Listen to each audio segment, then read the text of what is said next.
Welcome to the Salmon Runs YouTube. Enjoy the video. You start by opening Secure Folder right away.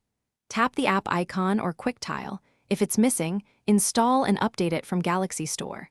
Next, sign in with the Samsung account tied to this device so your encrypted container unlocks correctly.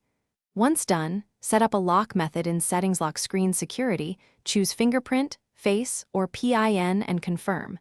This creates the encrypted key that lets you access apps and files securely without delay. Now unlock Secure Folder using your chosen method. You should feel the device authenticate and the folder open. Once inside, verify the Apps and Files tabs contain what you expect. This confirms the container decrypted correctly. Make sure app permissions like storage and camera are granted for internal apps so they work normally.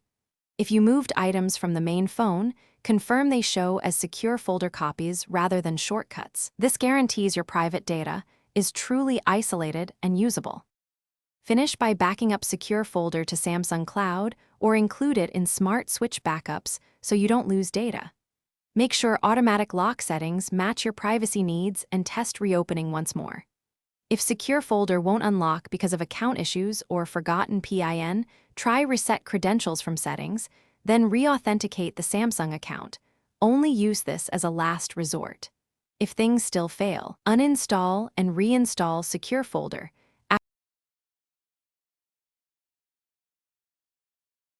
Thanks for watching. Consider subscribing if we helped you.